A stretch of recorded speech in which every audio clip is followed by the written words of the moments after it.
ओम नमो भगवते वासुदेवाय नमः। सिया राम चैनल में आपका स्वागत है। आज आपको सुनाते हैं अपरा एकादशी की कथा।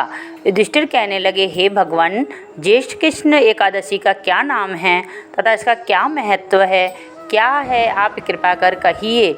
श्री कृष्ण भगवान बोले, हे राजन, इस एकादशी का नाम अफरा एकादशी है, क्योंकि ये अपार धन संपत्ति देने वाली है। जो मनुष्य इस व्रत को करते हैं वे संसार में प्रसिद्ध हो जाते हैं। अपरा एकादशी व्रत के प्रभाव से ब्रह्म हत्या, भूत योनि, दूसरों की निंदा आदि सब पाप नष्ट हो जाते हैं।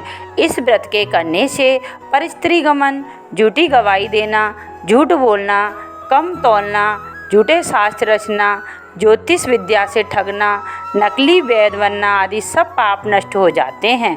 जो मनुष्य क्षत्रिय युद्ध से भाग जाए तथा जो शिष्य गुरु से विद्या प्राप्त करने के उसकी निंदा करते हैं वे सब अवश्य इस नरक में जाते हैं, मगर अपरा एकादशी का व्रत करने से वे भी इस पाप से मुक्त हो जाते हैं। जो पुण्यकाल तीर्थ पुष्कर में कार्तिक पूर्णिमा को स्नान करने से, गंगा तट पर पितरों को पिंड दान दे करने से प्राप्त होता है, वही अपरा एकादशी का व्रत करने से प्राप्त होता है।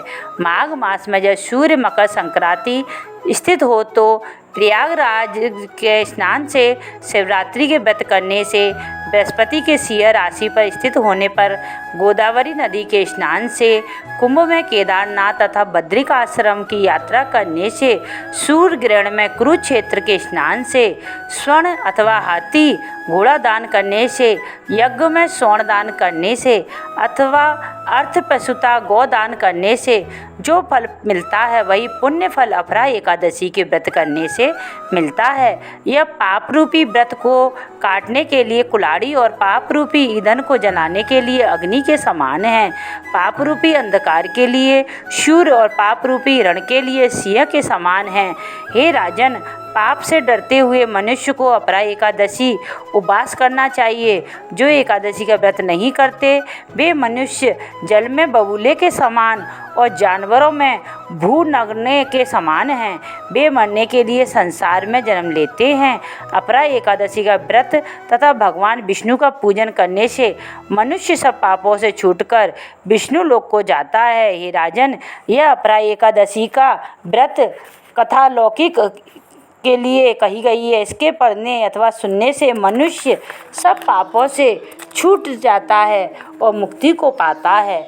यह अपरा एकादशी की कथा समाप्त हुई। जो इसको सुने पढ़े, हे एकादशी मैया, उनके घर में धन धान्य की कभी कमी ना हो। जो हमारी वीडियो को सब्सक्राइब एवं लाइक करे, उनके घर में भी भंडारे भरे रहें। जय जय।